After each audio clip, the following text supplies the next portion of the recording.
여호수아 11장입니다. 1절 4절.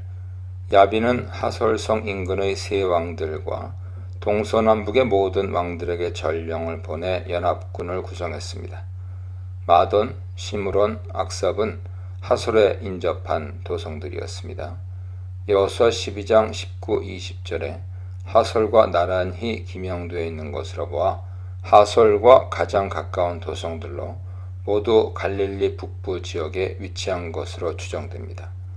하솔 도성은 갈릴리 북부에 있는 작은 호수 훌라 근처에 있었으며 가나안 북부 지역 맹지였다고 볼 수 있습니다. 메소포타미아 지역에서 발굴된 마리 문서에 하솔성이 언급될 정도로 번성했습니다.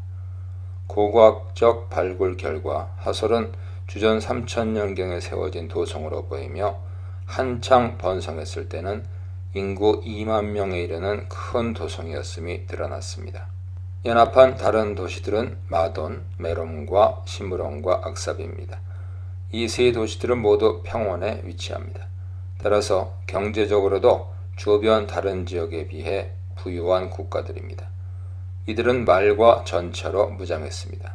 전차는 주전 2000년경부터 오리엔트 국가들에 널리 알려져 있었지만 이스라엘에서는 솔로몬 시대에 와서 근위병들이 시위용으로 사용했습니다.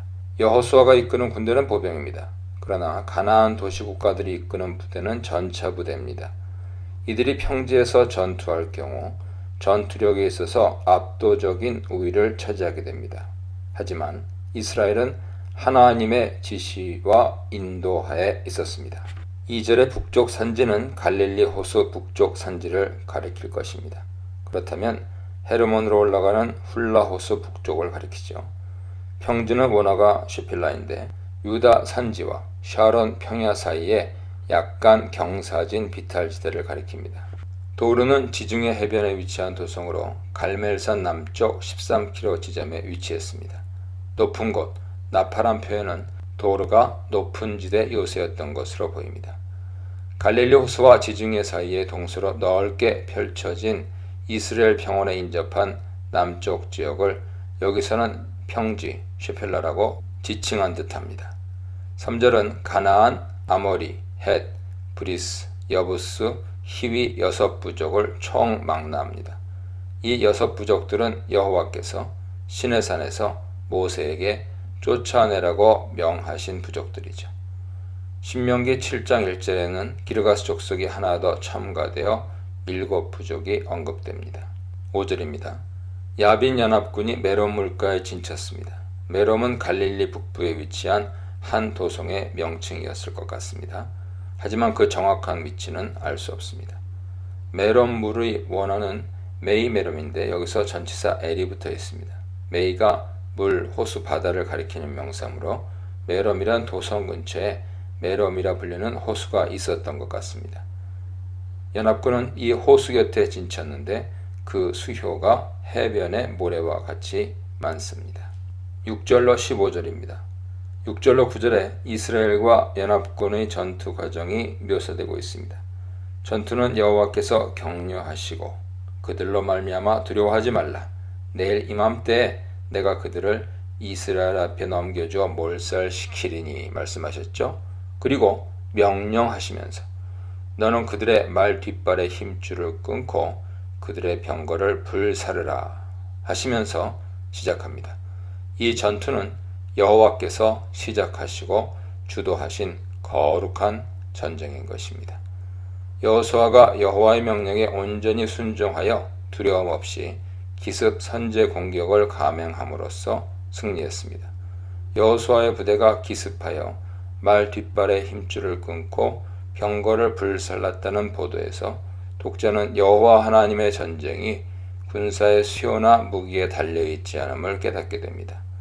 저자도 여호와께서 그들을 이스라엘의 손에 넘겨주셨기 때문에 그들을 격파했다고 하여 하나님이 주도하시는 전투임을 강조합니다.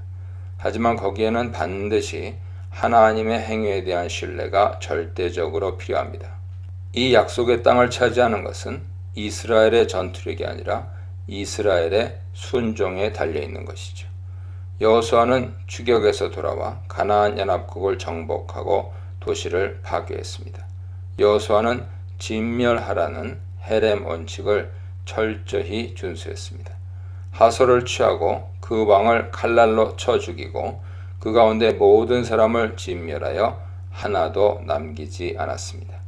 이스라엘은 신명기 20장 10절로 18절의 계명을 따라 도시를 정복하고 그 도시의 남자들을 칼로 죽여야 합니다. 여호수아는 그 계명을 충실하게 따르고 있습니다. 15절은 여호수아의 순종이 승전의 원인임을 확실하게 평가하고 있습니다. 연합국의 다른 도시들에 대해서는 왕과 주민들만 칼로 죽이고 재물과 가축들은 전리품으로 취하고 있습니다. 여기 북부 지역 정복에 관한 기록에서 여호와나 모세의 명령에 따라 행했다는 표현이 4번 나오고 있습니다. 여호수아의 철저한 순종이 승리의 요인임을 강조한 것이죠. 16절로 23절입니다. 16절에서 20절 사이에 여호수아의 지도 아래 모든 지파들이 참여하여 정복한 가나안 땅을 다시 한번 요약하고 21, 23절에서 결론을 내립니다.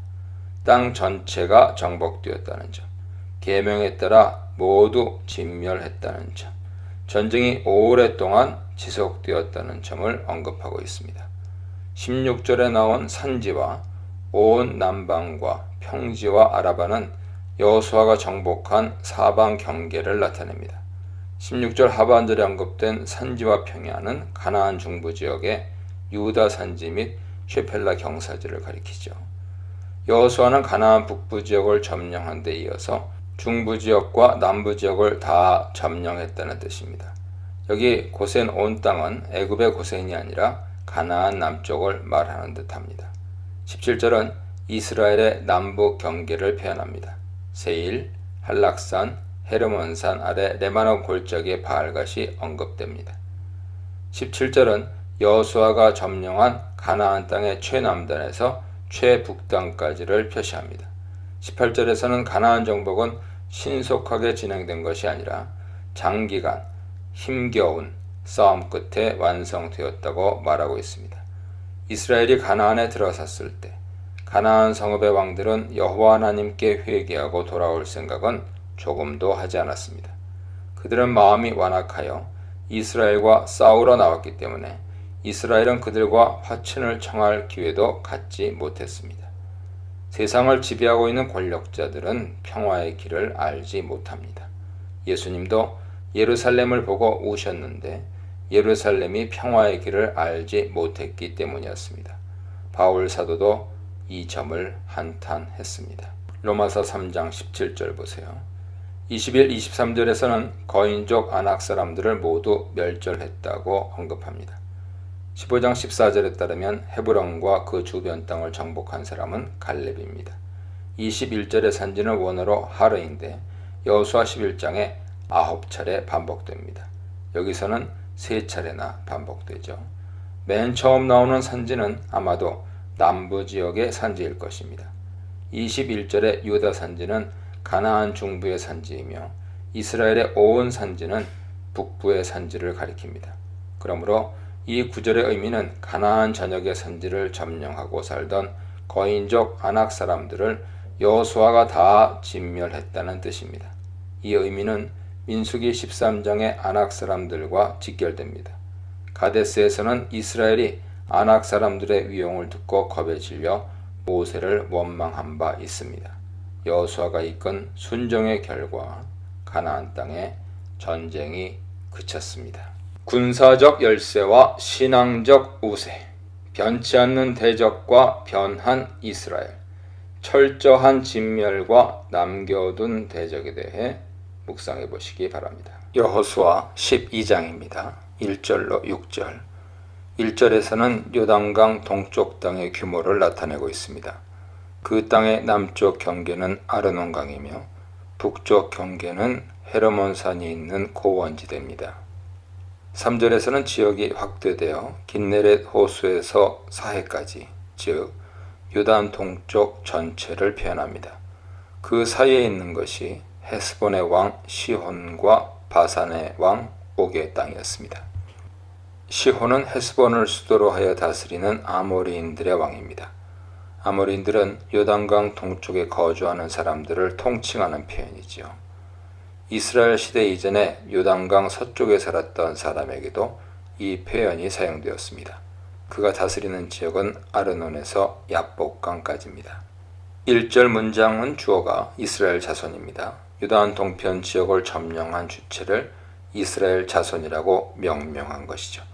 모세는 6절에 가서 여호와의 종이란 별칭으로 함께 언급됩니다. 요단 서편 지역을 점령한 주체는 7절에서 여호수아와 이스라엘이라고 함께 언급합니다. 1절과 6절이 모세와 관련된 하나의 문단임을 알리려는 기법으로 보입니다. 1절 문장을 번역할 때 매우 조심해야 합니다. 12장 전체가 명단이라는 사실을 부각시켜 줘야 하기 때문이죠. 이것들은 뭐뭐한 땅의 왕들이다 라는 문장 요소를 뚜렷하게 보여주어야 합니다. 개역개정이 왕들은 이러하니라 라고 번역했는데 더 뚜렷하고 간결하게 문장 앞으로 나오도록 옮겨주면 좋습니다. 이 문장에 쳐 죽인, 차지했다 두 개의 동사가 나오는데 하나는 낙하, 또 하나는 야라시입니다. 낙하는 치다, 때리다란 동사인데 개역은 쳐 죽인, 세번역은 무찌르고 라고 옮겼습니다. 이 단어는 이 문단의 6절과 7절에도 더 사용되어 개역은 치다, 쳐서 라고 옮겼고 세번역은 무찌른, 무찔렀다로 옮겼습니다. 야라시는 차지하다란 뜻으로 12장에 1절 단 한 차례만 나옵니다. 13장 1절 참조하세요.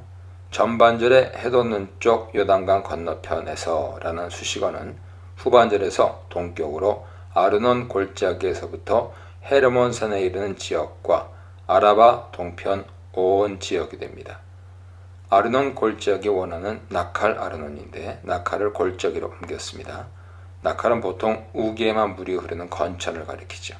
그러나 아르논 골짜기는 협곡 내지는 계곡이라고 옮겨야 마땅할 것 같습니다. 아르논 와디가 깊은 골을 형성하고 있기 때문이죠. 오늘날에는 요르단 정부에서 그 협곡 위쪽을 댐으로 막아 저수지를 만들었습니다. 그 건천은 사해로 흘러 들어가는데 계곡이 깊어 미국의 그랜드 캐년처럼 웅장한 느낌을 줍니다. 이 아르논 협곡이 요단 동편 점령지의 남방 한계선으로 제시되어 있습니다. 이상한 점은 에돔은 우회기에 그렇다고 선치더라도 모압은 민수기 22장에서 24장에 발락과 발람의 이야기를 통해 모세가 점령한 곳으로 언급되고 있음에도 불구하고 이 경계에 빠져 있다는 점입니다. 신명기 23장에는 에돔과 암몬과 모압이 아브라함의 혈육으로 한 동포이기 때문에 싸우지 않았다고 진술하고 있는데 이 신명기의 사상을 따르고 있는 듯합니다. 여기에 시온과 옥 두 왕이 언급됩니다. 이 3절은 시온 왕의 영토를 한정합니다. 시온 왕의 헤스본 주민은 아모리 족속이며 그 영토는 지금의 갈릴리 호수에서 남쪽으로 사해 북단 바로 아래쪽의 아르논 협곡에 이르는 지역에 걸쳐 있었습니다. 그 남방 경계는 비스가산입니다. 4, 5절은 옥 왕의 영토를 한정합니다. 옥 왕의 바산 주민은 르바 족속이며 그 영토는 갈릴리 호수 동편 지역에서 북쪽으로 헤르몬 산까지 뻗은 북방 지역입니다. 이 지역을 길르앗이라고도 부르죠. 6절은 모세가 이 지역을 루벤 지파와 갓 지파와 므낫세 반 지파에게 나눠 주었다는 신명기 32장과 신명기 3장 12절로 22절의 보도를 상기시켜 줍니다. 7절로 24절입니다. 7, 8절은 9절로 24절에 수록된 명단 서문이죠. 9절로 24절에서는 요단강 서편 가나안 지역 도성들을 지배하고 있던 31명의 왕들의 명단을 나열하고 있습니다. 7절의 문장 구문은 1절의 구문과 똑같죠. 아시엘 관계절은 땅의 왕들을 수식하고 관계절은 두 개의 동사로 구성되어 있습니다. 하나는 1절과 마찬가지로 낙하이고 또 하나는 주다라는 뜻의 나탄입니다. 이 문장 번역도 1절과 마찬가지로 끊어서 명확하게 옮겨주어야 뜻이 명료하게 전달됩니다. 개정개혁은 7절 하반절과 8절을 괄호 안에 넣어 진정성의 의미를 표시해 두었습니다. 그러나 세번역은 괄호로 표시하지 않았습니다. 1절과 마찬가지로 두 동사로 표현한 것은 진정성이 있어 보입니다. 괄호가 필요 없다는 뜻이죠. 8절에 지리 용어들이 총동원됩니다. 산지, 평지, 아라바, 경사지, 광야, 네겝은 곧 6 부족들인 헷, 아모리, 가나안, 브리스, 히위, 여부스의 땅입니다. 이 부족들의 이름을 거명함으로써 모세가 명령한 대로 가나안 땅의 점령 사역이 이제 마무리되었음을 표현하고 있습니다. 산지는 에브라임 산지와 유대 산지를, 평지는 쉐펠라 지대를, 아라바는 요단강 위역을, 경사지는 아시도트인데 여호수아 10장 40절에 나오는 지역을 가리킵니다. 광야 아드바르는 부엘시바의 남쪽 지역을 가리키고 네겝은 애굽 쪽으로 뻗은 광야 지역입니다. 아라바에 위치한 도성은 여리고와 아이이며 산지에 위치한 도성으로서 베델, 예루살렘, 헤브론, 야르뭇이 있고 평지 슈펠라에 위치한 것들로서 야르뭇, 라기스, 에글론, 게셀, 드빌이 있고 광야에 위치한 도성들로서는 게델, 호르마, 아랏, 림나, 아둘람 등으로 각 도성들의 위치를 이 지리에 대입해 볼 수 있습니다.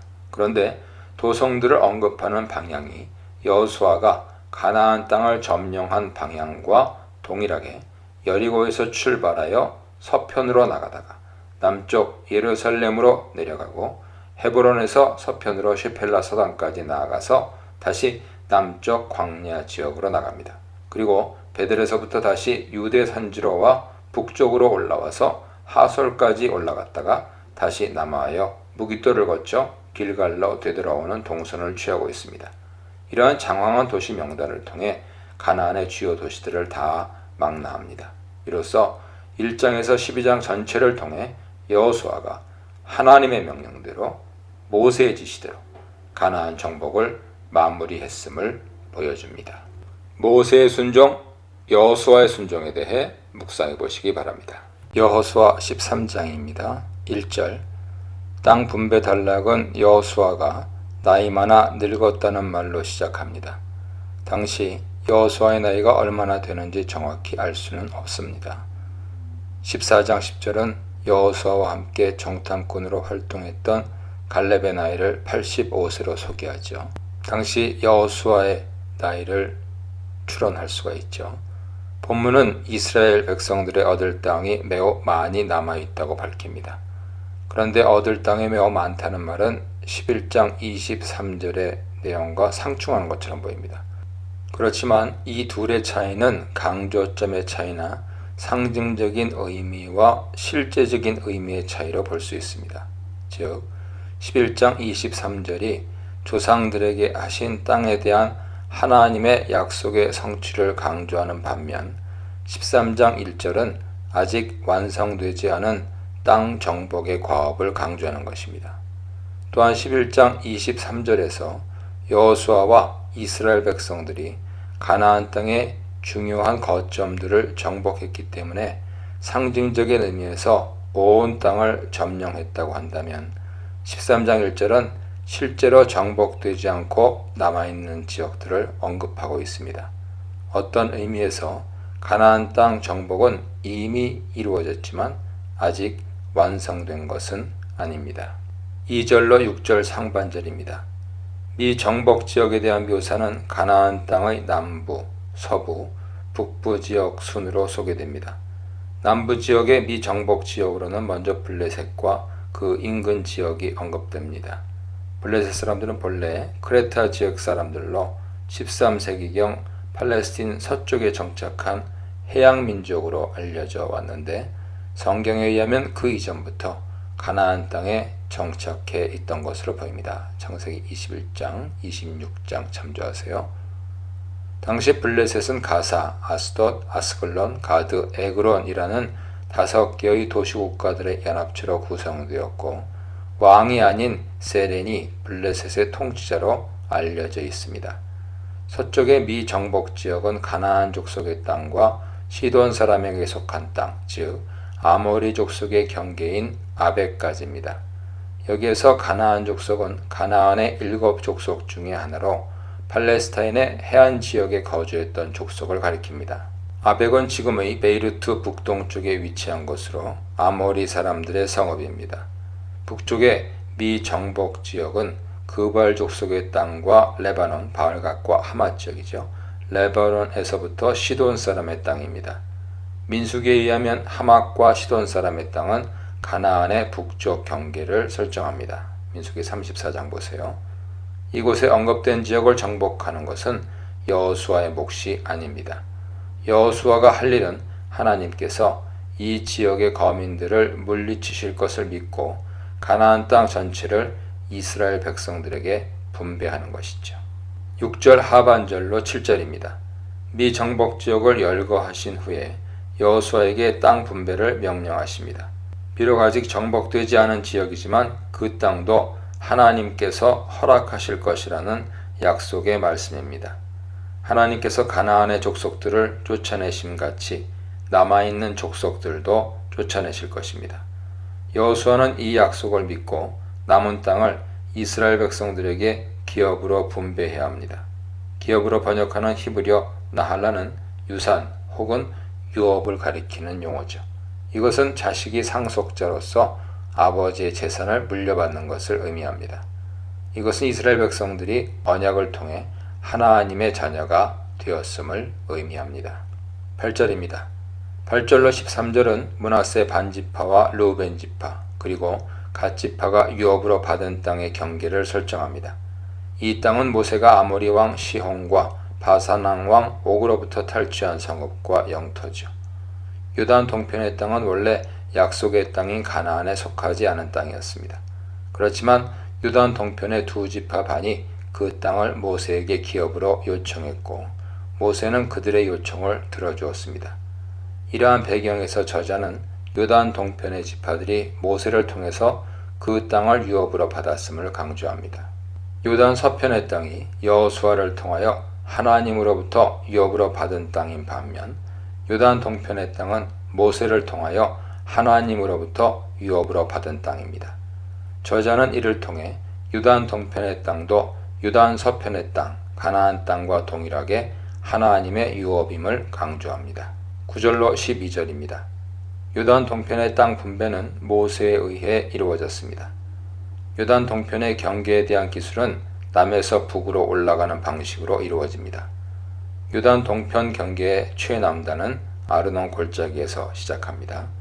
아르논강은 요단 동편 이스라엘 땅의 남쪽 경계를 이루고 있고 아르논강 남쪽에는 모압이 위치해 있습니다. 9절에 디본까지 이르는 메드바 평지는 아르논과 헤스본 사이의 고원 평지를 말합니다. 10절에 헤스본은 요단강 동편에 있는 얍복강과 아르논강 사이에 위치해 있는 성읍으로 모세에게 정복당하기 전 아모리 왕 시온의 수도였습니다. 헤스본 위쪽으로는 길르앗과 그술과 마아가 족속의 지역이 소개됩니다. 여기에서 길르앗은 얍복강 북쪽의 길르앗 지역을 가리키죠. 이 지역은 모세가 아모리 왕 시온으로부터 빼앗았습니다. 그술은 2절에 언급된 그술과는 다른 지역으로 갈릴리 북동쪽에 위치해 있으며 마아갓은 그술보다 북쪽에 있는 지역이죠. 바산은 길르앗의 북쪽, 갈릴리 호수 동쪽 지역에 위치한 비옥한 평야지대이고 12절에 아스다락과 에드레이는 이 지역에 위치한 성읍들입니다. 13절입니다. 저자는 요단 동편의 미정복 지역을 언급합니다. 마치 요단 서편 지역에 아직 정복되지 않은 지역에 있는 것처럼 요단 동편 지역에도 이스라엘 자손이 아직 쫓아내지 못한 족속이 남아 있었던 것이죠. 그 가운데는 그술 족속과 마아가 족속이 있습니다. 이들은 그 후로도 오늘까지 이렇게 되어 있죠. 이스라엘 백성 가운데 살게 되었습니다. 사무엘서에서는 다윗의 아들 압살롬의 모친이 그술의 공주로 소개됩니다. 마아갓 사람도 다윗과 대항했던 암몬의 연합군으로 등장합니다. 사무엘하 3장 10장 보세요. 여호수아 시대에 제거하지 못했던 사람들이 이스라엘에게 해를 끼치게 된 것이죠. 13절에 오늘까지는 이 글이 기록될 당시를 의미할 수도 있지만 이 사건의 역사성을 강조하고자 하는 저자의 문학적 기법으로 볼 수도 있습니다. 14절입니다. 요단 동편의 유업을 소개하면서 저자는 레위 지파의 기업을 언급합니다. 레위 지파와 요단 동편의 지파는 요단 서편 가나안 땅에서 기업을 받지 못했다는 공통점을 지닙니다. 특히 레위 지파는 땅을 기업으로 받지 못했습니다. 본문은 그 이유를 여호와께 드리는 화제물이 그들의 기업이기 때문이라고 밝힙니다. 여기에서 화제물은 하나님께 드리는 제물을 가리키죠. 레위기 제사법에 의하면 백성들이 드리는 제물 가운데 일부는 제사장의 몫으로 돌리도록 되어 있습니다. 이것은 제사장의 수고의 대가로 주어졌죠. 즉 레위 제사장들은 하나님을 섬기는 것으로 살아가게 됨을 의미합니다. 미정복 그러나 땅 분배. 요단 동편 하나님의 기업 분배를 받지 못한 레위 지파 화제물을 기업으로에 대해 묵상해 보시기 바랍니다. 15절입니다. 르우벤 지파의 기업은 모세가 그 족속, 종족에 따라서 기업을 분배했다는 언급으로 시작합니다. 요단 동편 지파의 땅 분배는 요단 서편의 경우와 동일하게 족속, 미시파에 따라 이루어졌습니다. 민수기 33장 54절에 의하면 이스라엘의 땅 분배는 족속, 종족에 따라 이루어져야 합니다. 저자는 땅 분배가 종족대로 이루어졌음을 알리면서 모세의 땅 분배가 하나님의 명령에 따른 것임을 보여줍니다. 16절로 21절 상반절입니다. 르우벤 지파는 요단 동편 지역의 남부에 위치해 있으며 아르논강을 사이에 두고 모압과 인접해 있습니다. 르우벤 지파의 경계는 아르논 골짜기에 있는 아로엘에서부터 시작하여 북쪽으로는 헤스본까지 이릅니다. 디본부터 베뎌시못까지는 그 사이에 있는 12개 성읍들의 이름이죠. 디본은 아르논 북편에 위치한 중요한 성읍으로 민수기 32장 34절에서는 갓 지파의 성읍으로 소개됩니다. 아마 갓 자손들이 후에 그 성읍을 요새화한 것으로 보입니다. 디본은 후에 모압의 성읍이 되는데 이것은 르우벤 지파의 쇠퇴를 의미합니다. 이사야 15장, 예레미야 48장 보세요. 르우벤 지파가 분배받은 땅은 아모리 족속의 왕 시온의 땅이었습니다. 민수기 21장에 의하면 시온 왕은 이스라엘 백성들이 자신의 땅을 통과하는 것을 용납하지 않고 치고자 하지만 결국 모세에게 패하고 그 땅을 빼앗기게 됩니다. 21절 하반절로 22절입니다. 저자는 아모리 왕 시온의 땅을 점령하는 과정에서 있었던 두 가지 사건을 소개합니다. 하나는 모세가 미디안의 귀족 5을 죽인 일이죠. 21절에서 미디안의 귀족들을 시온의 군주들이라고 표현하는 것으로 보아 이들은 아모리 왕 시온의 봉신의 위치에 있었던 것 같습니다. 또 다른 하나는 부올의 아들 발람을 죽인 일입니다. 발람은 모압 왕 발락의 요청을 받고 이스라엘을 저주하려고 했던 술사입니다. 미디안 사람들은 바알 부올에서 이스라엘을 유혹해서 우상 숭배에 빠지게 했던 인물들입니다. 아마 이 사건의 배후에 발람이 있었던 것으로 보입니다. 따라서 미디안의 귀족들과 발람을 죽인 사건은 하나님을 대적하는 세력에 대한 하나님의 심판을 의미합니다. 23절입니다. 르우벤 지파의 서쪽 경계는 요단강입니다. 르우벤 지파의 기업에 대한 묘사는 르우벤 지파의 기업에 대한 요약적인 진술로 끝맺습니다. 여기에서 저자는 다시 한번 기업 분배가 족속, 종족별로 이루어졌음을 언급합니다. 24절입니다. 르우벤 지파의 기업과 마찬가지로 갓 지파의 기업 분배 단락도 모세를 통해서 기업 분배가 이루어졌음을 밝히며 시작합니다. 저자는 반복적으로 하나님의 종 모세를 통해 요단 동편 지역의 땅 분배가 이루어졌음을 밝히므로 요단 동편 땅의 합법성을 강조하고자 합니다. 요단 동편 지역은 비록 약속의 땅 가나안의 경계 밖에 위치해 있지만 그 땅은 하나님의 허락에 의해 모세를 통해 받은 기업, 하나님의 선물입니다. 이를 통해 저자는 요단 서편과 요단 동편 지파의 하나됨, 연합이라는 주제를 부각시킵니다. 25절로 28절입니다. 갓 지파가 받은 땅의 경계는 야셀과 길앗 모든 성읍과 암몬 자손의 땅 절반으로 요단 동쪽의 넓은 지역을 차지합니다. 25절에 길앗의 모든 성읍은 좀 더 정확하게 길앗 남부 지역의 성읍을 가리킵니다. 왜냐하면 길앗 지역은 그 경계가 므낫세 지파의 영토를 포함하기 때문입니다. 전반적인 지역 묘사에 이어 26절에서는 갓 지파의 구체적인 성읍들이 아로엘 남쪽이죠. 아로엘에서부터 드빌 북쪽입니다. 드빌까지 언급됩니다. 그 다음 요단 골짜기에 위치한 성읍들의 목록이 제시됩니다. 27절에 헤스본 왕 시온의 나라의 남은 땅이라는 표현은 헤스본 왕 시온의 땅 중 르우벤 지파에게 할당하고 남은 땅을 의미합니다. 즉 헤스본 왕 시온의 땅이 일부는 르우벤 지파에게, 일부는 갓 지파에게 기업으로 돌아갔음을 의미합니다. 29절로 31절입니다. 므낫세 반지파의 영토에 대한 기록은 위의 다른 두 지파들 것보다 짧습니다. 므낫세 반지파의 기업도 역시 모세가 주었다는 언급으로 시작합니다. 므낫세 반지파가 차지한 지역은 바산 지역으로 바산 왕 옥으로부터 빼앗은 영토입니다. 바산은 기름진 땅으로 길르앗 북쪽 고원지대, 갈릴리 호수의 동쪽과 북동쪽에 위치했습니다. 여기에는 야엘의 60개 성읍이 포함됩니다. 31절에 길르앗 지역의 절반은 길르앗 지역 중 갓 지파의 영토가 아닌 북부 길르앗을 가리키죠. 이곳의 대표적인 성읍으로는 아스타롯과 에드레이가 있는데 이 성읍 역시 바산왕 옥이 다스리던 지역이었습니다. 31절 상반절은 므낫세 지파의 중심 부족인 마길의 자손을 언급합니다. 마길은 요셉의 손자요 므낫세의 아들이죠. 민수기 32장에 의하면 그의 후손들이 이 지역을 정복했습니다. 마길 자손 가운데 일부는 요단 서편에 므낫세 지파 경내에 거주했던 것 같습니다. 그래서 31절은 마길 자손의 절반이 길르앗 지역, 실제는 길르앗 지역의 절반이죠.